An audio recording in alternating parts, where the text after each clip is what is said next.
Hello student, आज हम लोग नेक्स्ट वीडियो में देख रहे हैं। देखिए, पिछले क्लास में हम लोग पढ़ रहे थे electric field due to electric dipole. Electric dipole के कारण इलेक्ट्रिक फील्ड निकालना, उसी में पढ़ रहे थे। एनी पॉइंट पर कहीं भी आप फील्ड का वैल्यू निकालना है, कहीं भी फील्ड का वैल्यू डाइपोल के कारण निकाल, उसमें हम लोग मैग्नीट्यूड निकाल और डायरेक्शन बचा हुआ था। तो आइए देखते हैं डायरेक्शन कैसे निकलेगा। तो direction of electric field, direction of electric field E लिखेंगे। अब देखिए अल्फा क्या है, alpha is equal to angle between resultant electric field E, मतलब डाइपोल के कारण electric field E and E R के बीच का मान है। आप ई थीटा के कोई एक एंगल निकाल लीजिए, एक एंगल निकल जाएगा तो दूसरा भी एंगल निकल जाएगा। तो कोई एक एंगल निकालिएगा वही उसका क्या हो जाएगा, डायरेक्शन हो जाएगा। तो इसलिए ए एंगल है ई एंड ई आर, इसी को हम कह सकते हैं that is alpha gives the direction of E field. E field का क्या देगा, डायरेक्शन। यही अल्फा का वैल्यू निकालना है।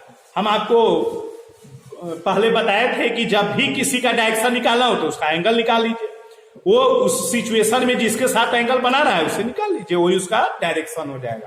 तो इसलिए हम लोग डायरेक्शन तब बताइए। तो इस राइट एंगल ट्रायंगल में ये आपका पी हो गया परपेंडिकुलर, आई क्या हो गया बेस। तो tan alpha is equal to हो जाएगा, tan alpha is equal to हो जाएगा E theta perpendicular divided by base, E R हो जाएगा।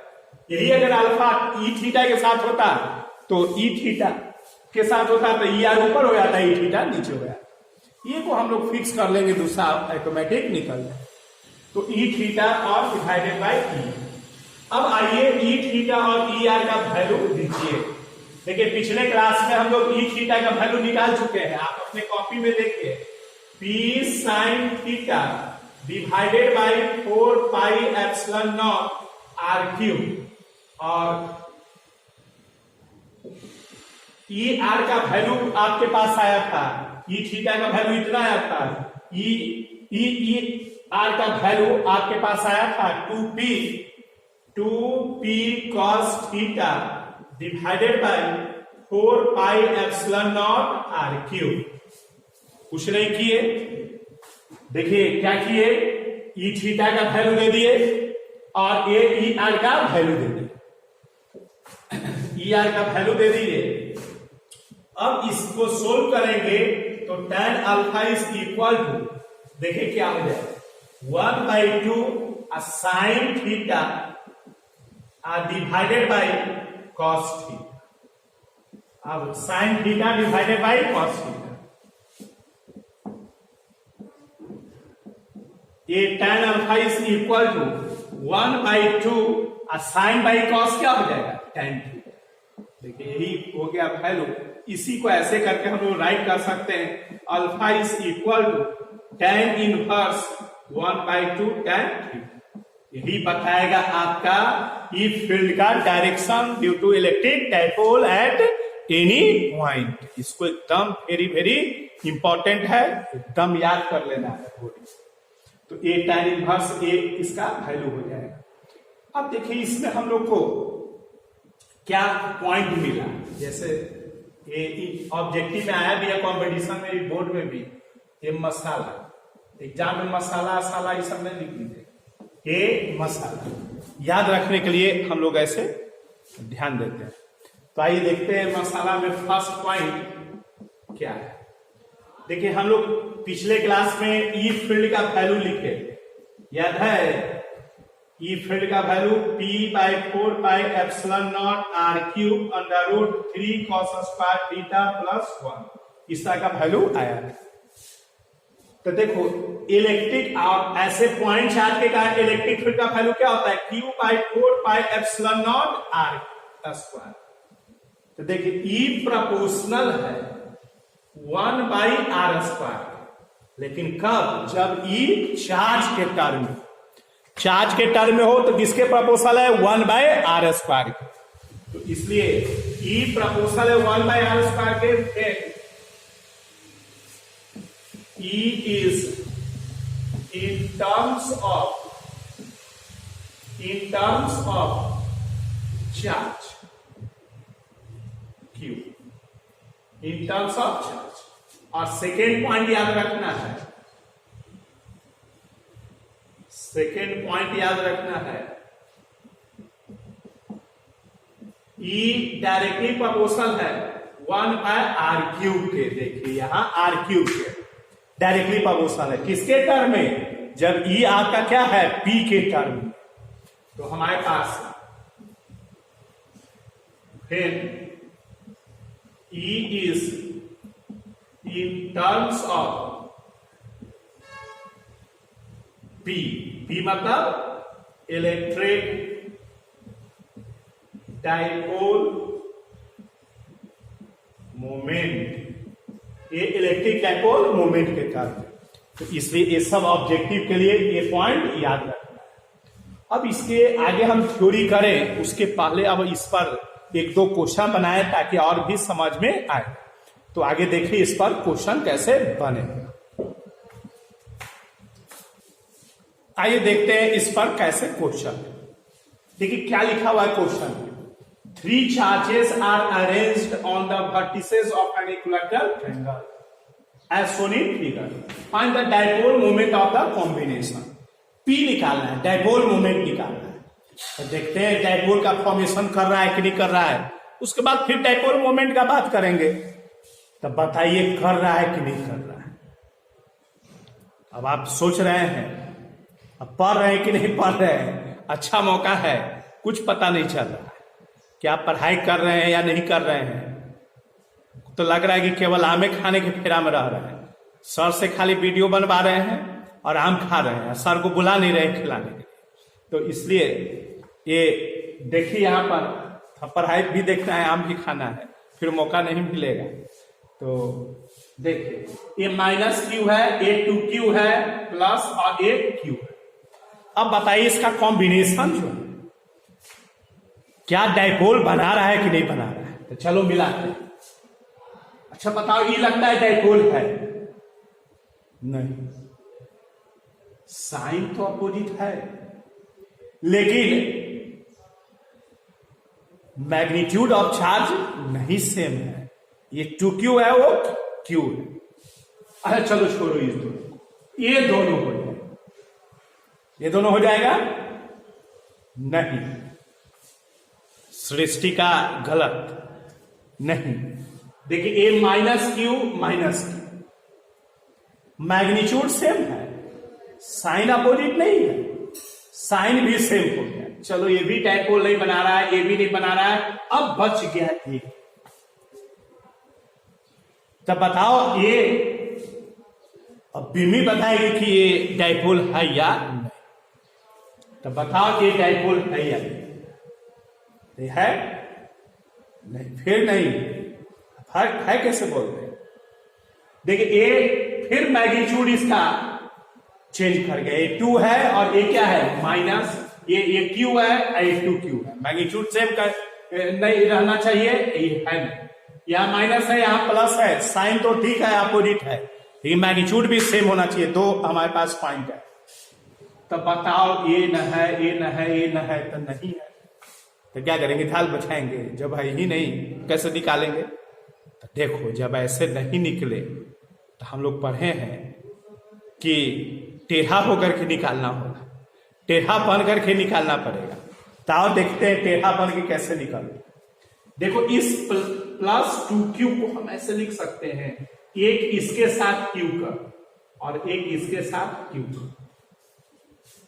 अब देखो हो गया, ये दोनों एक कॉम्बिनेशन बना लिया डाइपोल, ये एक कॉम्बिनेशन बना लिया डाइपोल का। 2 डाइपोल इसमें है और यही दोनों डाइपोल का टोटल डाइपोल निकालना है, तो कॉम्बिनेशन का हो जाएगा। तो इस डाइपोल का टोटल डाइपोल निकालने का मतलब क्या हो गया? अब चूंकि डाइपोल मतलब इलेक्ट्रिक डाइपोल मोमेंट, डाइपोल मतलब वही समझना है, इलेक्ट्रिक डाइपोल मोमेंट मतलब इसमें दो डाइपोल मोमेंट का फॉर्मेशन हो रहा है। तो दो डाइपोल मोमेंट का जो रिजल्ट होगा वही कॉम्बिनेशन का डाइपोल मोमेंट होगा।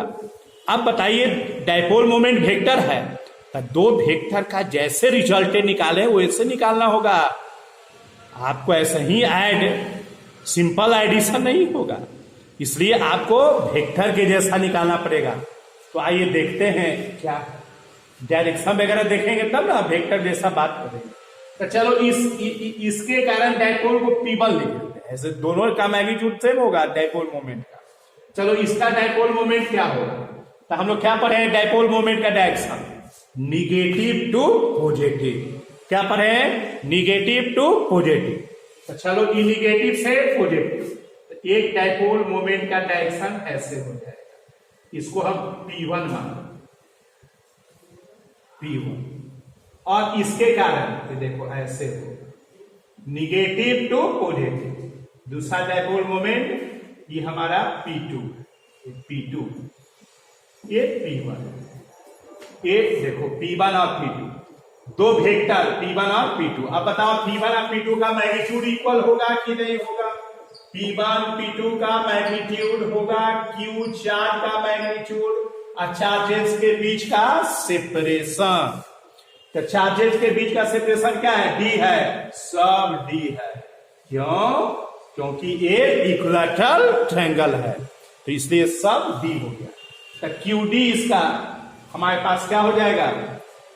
मैग्नीट्यूड हो जाएगा। अब बताओ दो वेक्टर के बीच का एंगल चाहिए, दो वेक्टर के रिजल्टेंट का वैल्यू निकालने के लिए हम लोग बहुत बार पढ़ चुके हैं। तो बताइए दो वेक्टर के बीच का एंगल क्या है, आपको दिखाई दे रहा है क्योंकि ईच एंगल 60 डिग्री। क्यों? क्योंकि ये इक्विलैटरल ट्रायंगल है, तो सब एंगल 60 डिग्री, इस सामने का एंगल भी 60 डिग्री। तो हमारे पास अब पता चल गया कि दो वेक्टर के बीच का एंगल कितना हो गया? 60 डिग्री। तो अब इसका रिजल्टेंट बताइए क्या हो गया? रिजल्टेंट मतलब वही कॉम्बिनेशन का resultant electric dipole moment P लिख लेते हैं is equal to under root A का स्क्वायर, क्या पढ़े थे? ए का स्क्वायर प्लस बी का square plus 2ab cos theta, बैठा है उसका ए P1 का स्क्वायर प्लस P2 का square plus 2P1 P2 angle cos के टर्म में 60 डिग्री। सिंप्लीफाई कीजिए। अब बताइए P1 P2 इक्वल है, एक में राइट कर दीजिए P1 का square 2P1 P1 cos 60 degree 1/2, 2 cancel हो जाएगा, तो a P is equal to under root 3P1 का स्क्वायर, तो आपका आ जाएगा P is equal to root 3P1, और यहां पर आ जाएगा आपका P is equal to root 3P1 का वैल्यू हो जाएगा Q इंटू T। देखिए यही डाइपोल मोमेंट कॉम्बिनेशन का वैल्यू हो जाएगा, यही आपका कॉम्बिनेशन का डाइपोल मोमेंट का वैल्यू हो जाएगा। आइए अब हम लोग देखते हैं नेक्स्ट क्वेश्चन। आइए देखते हैं नेक्स्ट क्वेश्चन उस डाइपोल। देखिए आपके पास 3 फिगर दिया हुआ है, आप तीनों फिगर में इलेक्ट्रिक फील्ड का वैल्यू निकालना है।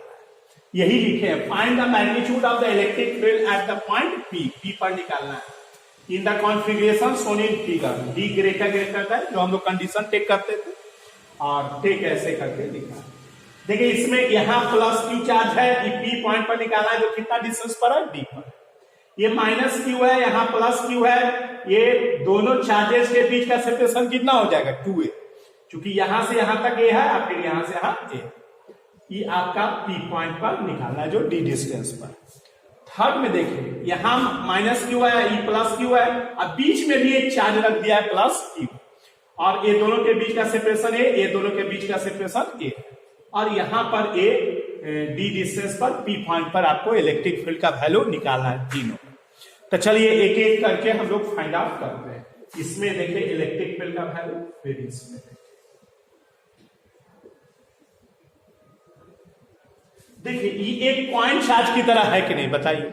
इसमें क्या सोचना है, हॉरिजॉन्टल रखे, वर्टिकल रखे, कैसे भी रखे, एक पॉइंट चार्ज के कारण फील्ड है। देखिए एक क्यू पॉइंट चार्ज है और पी पॉइंट पर फील्ड निकालना है, पॉइंट चार्ज के कारण है। तो बताइए पॉइंट चार्ज के कारण फील्ड हम लोग क्या पढ़े, क्यू चार्ज बटा 4 pi epsilon not a line joining distance between point and point charge. तो क्या है, डी है, तो इसलिए हमारे पास हो जाएगा डी का स्क्वायर। यही आंसर हो जाएगा। इसका डायरेक्शन किधर होगा, ई पॉजिटिव। ई भी क्या है, जहां निकालना रहता है वो पॉजिटिव मानते हैं, जिधर फोर्स लगता है उधर फील्ड का डायरेक्शन होता है। तो बताइए किधर हो जाएगा, ये आपका इधर ही, यही फील्ड का डायरेक्शन हो जाएगा इधर। इसमें E1 कर देते हैं फिगर 1 का, E1 का देखिए डायरेक्शन इधर अपवर्ड डायरेक्शन में होगा, यही आंसर हो गया। अब चलिए सेकेंड पार्ट में हम लोग आते हैं। सेकेंड, तो बताइए सेकेंड में क्या है। सेकेंड में आपका ई पॉइंट चार्ज, सेकेंड में ये बताइए जो डाइपोल है कि नहीं, बोलिए कौन कौन बोल रहा है, सुनाई नहीं दे रहा है, बोलिए। ये डाइपोल है कि नहीं है, देखिए इक्वल मैग्नीट्यूड ऑफ चार्ज और अपोजिट साइन, एकदम डाइपोल है। अब पी पॉइंट बताइए उसका परपेंडिकुलर बाइसेक्टर आपको दिख रहा है कि नहीं दिख रहा है। तो अभी हम लोग पिछले क्लास में निकाले थे कि परपेंडिकुलर बाइसेक्टर पर इलेक्ट्रिक फील्ड डाइपोल के कारण क्या हो, उसका वैल्यू लिख दीजिए। तो चलिए ए E1 था, इसको E2 क्या था बोलिए, P by 4 pi epsilon nought R cube, R की जगह पर क्या हो जाएगा, डी, डी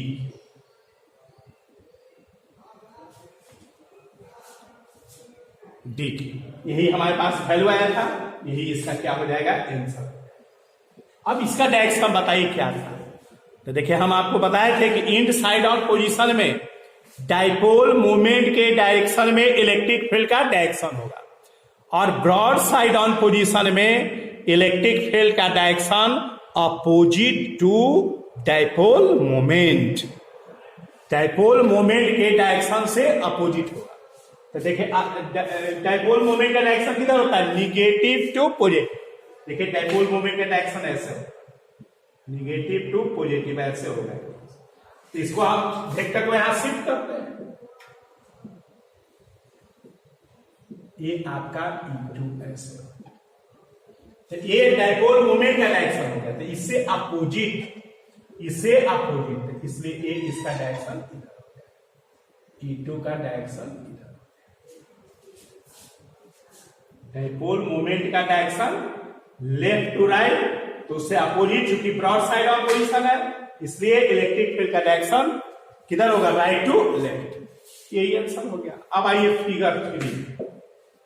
अब देखिए ये आपका दोनों का एक तरह से कॉम्बिनेशन है। बताइए ई पॉइंट चार्ज ऐसा हो गया, ये जो सेंटर पर रखा हुआ है प्लस की, और ये दोनों मिलकर के क्या बनाया, डाइपोल। ये दोनों का एक तरह से क्या है, कॉम्बिनेशन है।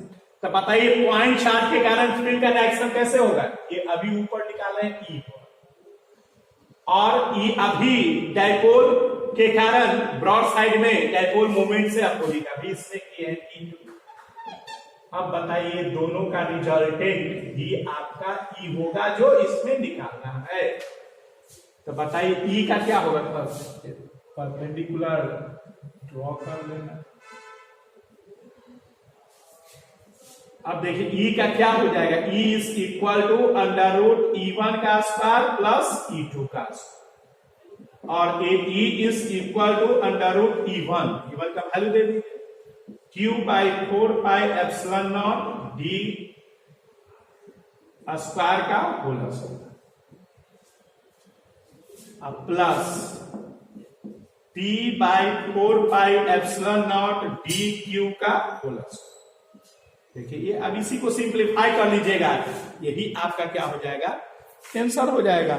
यही केवल मैग्नीट्यूड निकालने के लिए कह रहा है, यही आपका आंसर होगा। देखिए इसमें क्वेश्चन राइज करता है, इसमें क्वेश्चन राइज करता है कि बताइए आप सर ये दोनों को डाइपोल कर रहे हैं, हम ये दोनों डाइपोल भी तो कर सकते हैं। ये दोनों डाइपोल करेंगे और ये पॉइंट चार्ज का हो जाएगा। बोलिए, ये सोचने का बात है। यही डाइपोल आप क्यों टेक कर रहे हैं, ये दोनों इंड वाला, ये दोनों भी तो डाइपोल है, इक्वल चार्ज का मैग्नीट्यूड और अपोजिट साइन। तो देखो ये बुक, ये जो क्वेश्चन है उसमें लिखा हुआ है कि कौन डाइपोल है, इसलिए अगर वो नहीं लिखेगा तो ये भी डाइपोल हो सकता है। कैसे लिखा हुआ है और देखते हैं। देखो यहां लिखा है ना, ऐसे ही नहीं लिखा हुआ रहता है, सबका मीनिंग। देखो P बराबर लिखा है ना 2QA। अब बताओ इसमें चार्ज तो ये दोनों रहे या इंड वाला रहे, मिडिल वाला से डाइपोल बना है या इंड वाला से बना है, चार्ज तो QA है। तो देखो इसमें से Q को अलग कर, Q को जब अलग करोगे तो 2A लिख दोगे कि नहीं। तो डाइपोल मोमेंट बराबर क्या होता है, चार्ज और चार्जेस के बीच का लाइन जॉइनिंग डिस्टेंस। तो बताओ डिस्टेंस कितना ही बता रहा है, 2A। तो बताओ कि इंडे वाला ना 2A होगा, ये तो A हो जाएगा। तो इसलिए यहां लिख दिया, अगर नहीं लिखेगा तो ये भी संभावना हो जाएगा डाइपोल का। तो इसलिए ये सब देख करके बात करना है। तो इसका ये प्रॉब्लम हिंट हो गया। आइए आगे आइए देखते हैं अब आगे थ्योरी इलेक्ट्रिक डाइपोल में। अब क्या बचा है, हम लोग क्या पढ़े, ये कॉम्बिनेशन बनाए और इस कॉम्बिनेशन के कारण हम लोग को पोटेंशियल पढ़े और फील्ड पढ़े। अब देखो इसमें टॉर्क भी क्रिएट होता है। टॉर्क हम आपको क्या था, मतलब एंगुलर फोर्स, मतलब एंगुलर मोशन भी करता है। कहने का मतलब कि रोटेशनल मोशन भी करता है। जैसे डाइपोल एक सिस्टम है, वो सिस्टम को अगर हम किसी इलेक्ट्रिक फील्ड में डाल दें तो वो इलेक्ट्रिक फील्ड में डालने के बाद वो आपका जो डाइपोल है, मतलब वो सिस्टम है, वो रोटेशन मोशन करेगा। और जब रोटेशन मोशन करेगा इसका मतलब है कि एंगुलर फोर्स लग रहा होगा, और एंगुलर फोर्स का मतलब हो गया टॉर्क, और वही टॉर्क हम लोग निकालने जा रहे हैं। आया कि नहीं समझ में?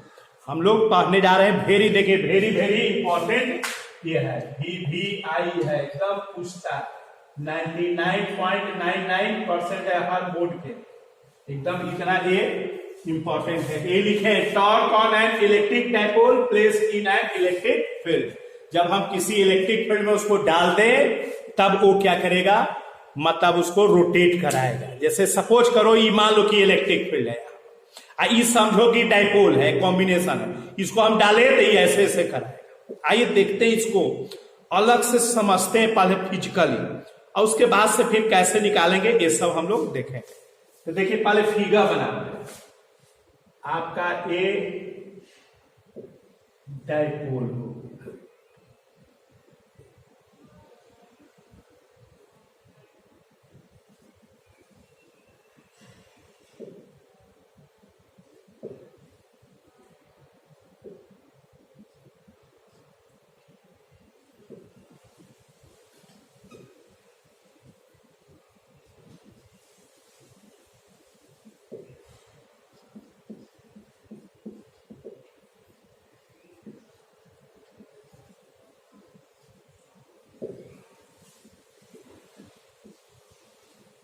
देखिए ये डाइपोल, इसको हम कितना एंगल से इलेक्ट्रिक फील्ड में रखे हुए हैं, अभी थीटा एंगल से। इलेक्ट्रिक फील्ड हम सपोज किए कि ऐसे हॉरिजॉन्टल, इस इलेक्ट्रिक फील्ड में इसको डाल दिए इस डाइपोल। अब ये डाइपोल देखिए कैसे मूव करेगा, आइए देखते हैं कैसे। पहले समझें कि आखिर में ये रोटेशन मोशन कैसे कर रहा है, ये समझ जाएंगे तो फिर वही रोटेशन मतलब टॉर्क निकाल लें। तो आइए देखिए, जैसे सपोज कीजिए ये आपका फील्ड, देखिए क्या हुआ, ये आपका इलेक्ट्रिक फील्ड, इस पर आप ये डाइपोल को डाल प्लस Q और A माइनस। ध्यान से समझिए। अब इस डाइपोल को डाल दिए, ये डाइपोल हो गया आपका, ये आपका इलेक्ट्रिक फील्ड है, इसमें आप डाल। बताइए इस पर फोर्स किधर लगेगा, इस चार्ज पर फील्ड फोर्स लगाएगा, किधर लगाएगा, इस डायरेक्शन। देखिए ये फोर्स लगाएगा F1 मान के, इसका वैल्यू क्या हो जाएगा QE। तो E फोर्स लगाएगा इधर, मतलब ये फील्ड के अलोंग क्या होगा लाना चाहेगा, और ये फील्ड से अपोजिट, क्योंकि चार्ज क्या है पॉजिटिव है। हम लोग पढ़े थे कि किसी भी चार्ज को अगर किसी इलेक्ट्रिक फील्ड में डाल देते हैं तो वो इलेक्ट्रिक फील्ड उस पर फोर्स लगाता है, और जब चार्ज पॉजिटिव होता है तो फील्ड के अलोंग फोर्स लगेगा, और चार्ज जब निगेटिव होगा तो फील्ड से अपोजिट फोर्स होगा। तो बताओ ई फोर्स चार्ज के अलोंग लाना चाहता है, ई फोर्स चार्ज से फील्ड से अपोजिट लाना चाहता है, ये फोर्स फील्ड के अलोंग लाना चाहता है, ये फोर्स फील्ड से अपोजिट इसको कैसे खींचाता होगा। आइए देखिए, सपोज करो ई है ऐसे ई अब खींच रहा है ऐसे, ई खींच रहा है ऐसे अपोजिट, तो ई ऐसे आया होगा, देखो ये ऐसे आया होगा, ऐसे आ गया होगा यहां से ऐसे आया होगा, जब यहां पर आया होगा तो ई फोर्स इस फील्ड के अलोंग इधर हो गया होगा, और ये फोर्स इधर हो गया होगा, तो रिजल्टेंट फोर्स क्या हो गया होगा 0। तो उस समय नेट फोर्स 0 हो गया, लेकिन ये इनर्शिया के कारण यहां रुकेगा नहीं, ये फिर आपको डाउन होने लगेगा। लेकिन जैसे ही डाउन होने लगेगा फिर फील्ड इसको अपनी ओर खींचने लगेगा, तो जहां तक ये ताकतवर होगा इनर्शिया वहां तक जाएगा, और फिर ये क्या होगा फिर ऐसे की ओर फिर ऐसे खींचाएगा, यहाँ आएगा फिर रिजल्टेंट 0, फिर आगे की ओर इनर्शिया के कारण बढ़ेगा, फिर फील्ड इधर खींचेगा, तो फिर फील्ड इधर खींचेगा, फिर कहीं पर जाकर के फील्ड जब उसके बराबर हो जाएगा, इनर्शिया के बराबर हो जाएगा तो रुक गया, फिर ये आने लगेगा ऐसे, यही इस तरह से ऐसे करेगा। बताइए रोटेशन मोशन कर रहा है कि नहीं कर रहा है, तो इसलिए हम लोग रोटेशन मोशन कर रहा है, इसका मतलब है कि रोटेशन फोर्स होगा ही, और वही रोटेशन फोर्स को हम लोग टॉर्क बोल रहे हैं, वही टॉर्क हम निकालने जा रहे हैं। बोलिए बात आया कि नहीं समझ में, एक बार फिर से बताते हैं। देखिए ये आपका डायपोल है, डायपोल पर फील्ड के अलोंग फोर्स लगेगा इधर से, ये अपोजिट है, एक साइड सोचिए ना तो ऑटोमेटिक दूसरे साइड भी एडजस्ट हो जाए, तो ई फोर्स किधर लगाएगा इधर लगाएगा। चलिए देखिए आ रहा है लगा रहा है, ऐसे लगा रहा है। अब ये ऐसे जब हुआ होगा वहां पर रिजल्टेंट फोर्स, चूंकि इधर फोर्स हो गया डायरेक्शन हो गया इधर हो गया, तो रिजल्टेंट फोर्स क्या हो गया एक दूसरे से अपोजिट हो गया, तो यहाँ पर 0 हो गया, इनर्शिया कारण रुकेगा नहीं, ये आपका नीचे की ओर बढ़ जाएगा, लेकिन जैसे ही नीचे बढ़ेगा ये अपनी ओर खींचने लगेगा, जब इनर्शिया वाला फोर्स ताकतवर जहां तक जाएगा तहां तक जाएगा, और फिर ई क्या करेगा, ई ताकतवर होगा तो ये फिर खींचने लगेगा, फिर यहाँ आएगा रिजल्टेंट 0, फिर इनर्शिया के कारण आगे बढ़ेगा, फिर कहीं पर स्टॉप करेगा, फिर इधर की ओर खींचाएगा, यही ऐसे करते रहता है। तो बताइए रोटेशन मोशन कर रहा है कि नहीं, वही हम लोग रोटेशनल फोर्स निकाले जाए, मतलब वही टॉर्क निकाले जाए। हम लोग पढ़े थे टॉर्क का, ये हम लोग पढ़े थे यहाँ पर टॉर्क, देखिए अगर एक्सिस है, थोड़ा सा बता दे रहे हैं, यहाँ पर ये अगर इस पॉइंट पर फोर्स F लग रहा है, ये पॉइंट है, ये O है, ये एक्सिस ऑफ रोटेशन है, और यहां से इसका पोजीशन R है, तो टॉर्क डिफाइंड है R क्रॉस F। क्या डिफाइंड है R cross F, R cross F। R क्या है, तो जहां पर फोर्स पार्टिकल ए क्या है, पार्टिकल है, बॉडी है जिस पर फोर्स F लग रहा है, और इस पार्टिकल बॉडी का इस एक्सिस से पोजीशन है, सब बताए थे आप, तो यही torque is equal to R cross F होता है। तो चलिए यही R क्रॉस F से निकालें। तो देखिए इसमें 2 फोर्स है, दोनों फोर्स को दिखाइए, ये फोर्स F1 मान लेते हैं, इसका वैल्यू हो जाएगा Q इंटू E, और ए फोर्स का डायरेक्शन इधर हो जाएगा, फील्ड से अपोजिट, चूंकि चार्ज निगेटिव है, तो F2 is equal to minus Q into E। देखिए F2 is equal to minus Q into E, ये हो।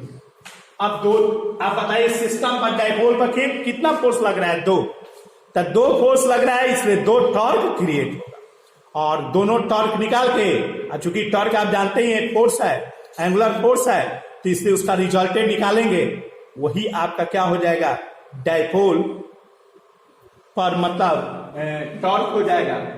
आइए देखते हैं, तो torque due to force F1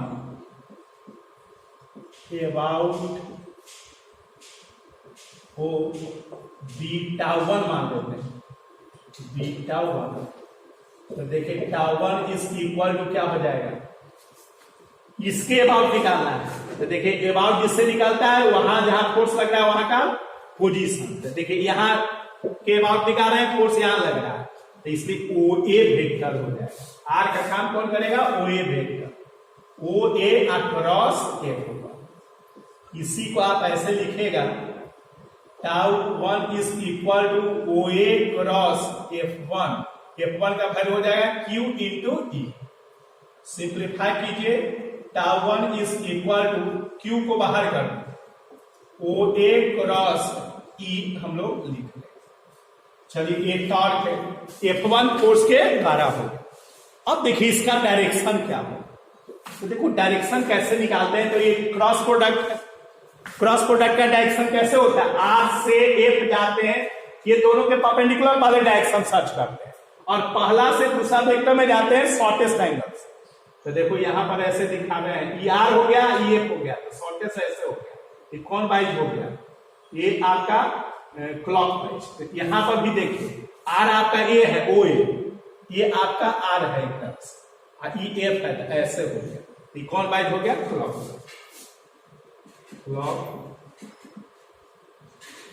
अब चलिए टॉर्क अपन निकालते हैं F2 का। अब देखिए torque due to force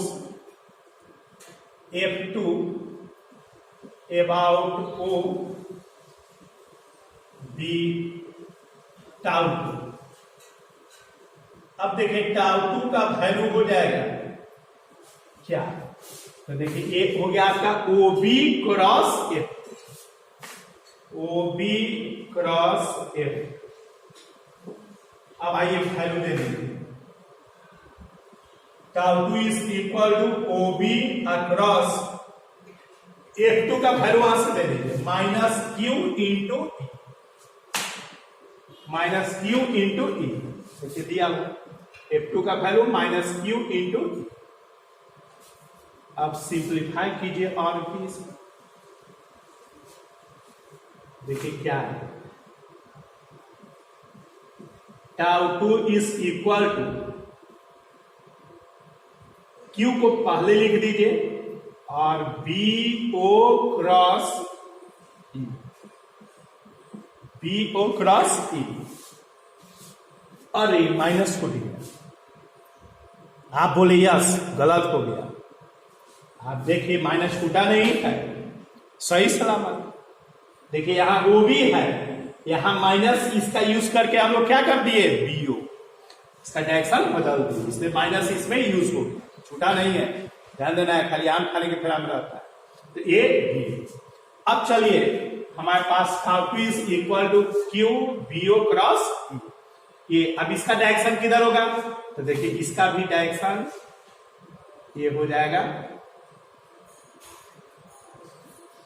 clock, इसका भी डायरेक्शन क्लॉक। अब बताइए दोनों का डायरेक्शन सेम हो गया, इसलिए वेक्टर क्या हो गया, ऐड हो जाएगा। तो रिजल्टेंट एक तरह से हम लोग करेंगे, ऐसे लिखेंगे, torque on an electric dipole in an electric field be tau. देखिए टाउ इज इक्वल टू लिखेंगे τ1 प्लस τ2, सिंप्लीफाई करेंगे, टाउ इज इक्वल टू τ1 का वैल्यू दे दीजिए वहां से, Q OA cross E plus Q, τ2 का वैल्यू दीजिए BO क्रॉस E, क्योंकि सेम डायरेक्शन है इसलिए ऐड हो गया। अब जब दोनों इस तरह का हो गया, अब बताइए सिंप्लीफाई कीजिए इसको, तो tau is equal to Q बाहर कर दिए, ऐसे लिख सकते हैं। देखिए जो क्रॉस प्रोडक्ट में पोजीशन को इंटरचेंज नहीं कीजिएगा, बहुत खतरनाक है क्रॉस प्रोडक्ट। क्रॉस कर देगा एकदम, सोच लीजिए, काट देगा। तो इसलिए ए क्रॉस प्रोडक्ट को का पोजीशन को इंटरचेंज नहीं करना है। ई मेरा सेकेंड पोजीशन पर है दोनों में, इसलिए ई को सेकेंड पर रखना है। तो ई लिखेंगे ओ ए आप प्लस बी ओ क्रॉस ई। देखिए ऐसे हम लोग राइट कर दिए। अब आइए देखते हैं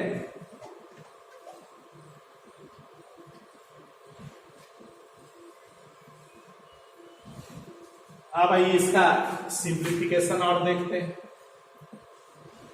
torque is equal to O A और बी ओ। इसको ऐसे लिख सकते हैं, देखिए Q B O plus O A, और सीधा दिखाई देगा अक्रॉस ई। इसको लिख सकते हैं, जो कि वेक्टर एडिशन को का कॉम्यूटेटिव एक्सेप्ट होता है। कॉम्यूटेटिव कर सकते हैं, पोजीशन को इंटरचेंज करके लिख सकते हैं। तो बीओ पहले लिख दिए और ओ ए, तो अब डायरेक्ट दिख रहा है, देखिए बीओ अब प्लस ओ ए, तो नहीं हो जाएगा बी ए, पूरा टोटल लेंथ हो जाएगा। तो इसलिए a torque is equal to Q into कितना हो जाएगा बी ए, तो बी ए अक्रॉस ई हो। अब बताइए चार्ज, अब बी ए क्या है, चार्जेज के बीच का पोजीशन, लाइन ज्वाइनिंग डिस्टेंस। बताइए डाइपोल मोमेंट हो जाएगा कि नहीं हो जाएगा। तो torque is equal to P, अब पी का भी डायरेक्शन क्या है, निगेटिव से पॉजिटिव, और बी ए का भी डायरेक्शन क्या है, निगेटिव से पॉजिटिव। इसलिए इसमें डाइपोल मोमेंट के ही डायरेक्शन में है, इसलिए इसको हम पूरा पी लिखेंगे अक्रॉस। तो देखिए टॉर्क का यही वैल्यू हो गया वेक्टर फॉर्म में, इसका वैल्यू हो गया। और अब इसका मैग्नीट्यूड क्या हो, मैग्नीट्यूड ऑफ टॉर्क। आइए देखते हैं मैग्नीट्यूड ऑफ टॉर्क।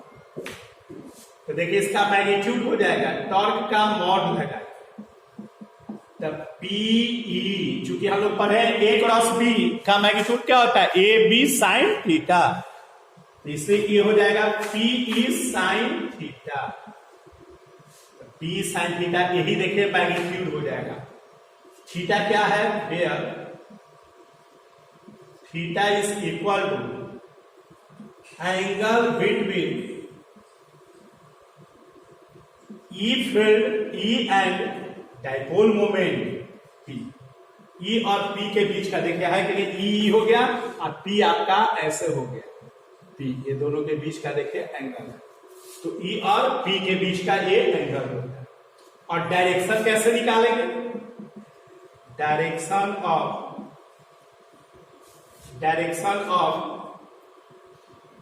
टॉर्क बताइए कैसे हो जाएगा। ये टॉर्क क्या है, पी और क्रॉस ई, तो हम ए क्रॉस बी का जो डायरेक्शन होता है वही होगा। तो हम लोग लिखेंगे कि direction of torque, direction of torque is along direction of P cross E, P cross E. तो देखिए ई इधर है, पी इधर है, तो पी क्रॉस ई, पी से ई जाएंगे शॉर्टेस्ट एंगल, तो कौन वाइज हो गया, देखिए क्लॉक वाइज हो गया। यहां पर के लिए ऐसे क्लॉक वाइज, परमानेंट नहीं है, फिगर देख करके हम लोग सीखेंगे क्लॉक वाइज। अब एक इसमें अगर आपसे पूछे कि टॉर्क का मैक्सिमम वैल्यू क्या जवाब दोगे। टॉर्क का मैक्सिमम वैल्यू आपसे पूछे कि क्या होगा, क्या जवाब दो, टॉर्क का मैक्सिमम है। आप देखते हैं टॉर्क का मैक्सिमम है, उसी के नीचे में लिखना है maximum value of torque, tau max is equal, बताओ तो टॉर्क का वैल्यू क्या है, पी साइन थीटा। इसमें कौन वेरिएबल है, साइन थीटा। जान लो साइन थीटा का मैक्सिमम वैल्यू क्या होता है, 1 से ज्यादा कहीं नहीं है। अमेरिका चल जाओगे तो नहीं होगा, चाहे अमेरिका चल जाओगे, अभी तो जाना जाओगे तहां फिर लौट के आओगे कि नहीं आओगे कोई ठिकाना। तो इसलिए जाना चाहिए। तो ये हमारे पास अपना देश अपना ही है। तो ये टॉर्क का वैल्यू क्या हो जाएगा, पी साइन थीटा। तो पी साइन थीटा, तो साइन थीटा का वैल्यू क्या हो जाएगा 1। मैक्सिमम साइन थीटा का क्या वैल्यू होता है 1। तो साइन थीटा का मैक्सिमम वैल्यू 1 होता है, 1 से अधिक नहीं होता है। क्या लिखोगे, पी इंटू ये tau max is equal to P. यही देखिए मैक्सिमम वैल्यू। ऐसे घूमने जा सकते हो अमेरिका वगैरह ये सब, लेकिन कल कोरोना खत्म हो जाएगा तब जाना, तब घूमना।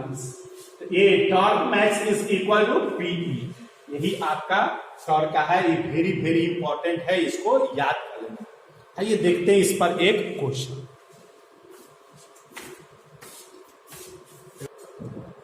आइए देखते हैं इस पर हम लोग एक क्वेश्चन। देखिए क्या लिखा है क्वेश्चन। लिखा है ये आपका एसीएल गैस है जो प्लेस किया गया है इलेक्ट्रिक फील्ड, जिसका वैल्यू दे दिया ई का, और dipole moment each ACL molecule का दिए हुए आपको। तो कहता है find the maximum torque that can act on A molecule. Maximum torque क्या होगा, तो आपका है कि नहीं बताइए। देखिए किसी डाइपोल को किसी इलेक्ट्रिक फील्ड में प्लेस किया गया है, तो बताइए टॉर्क होगा। जब टॉर्क होगा तो उसका मैक्सिमम वैल्यू होगा।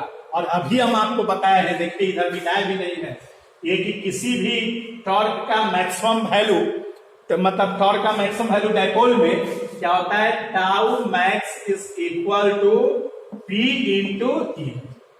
बताइए कितना सिंपल, ये कितना इजी क्वेश्चन।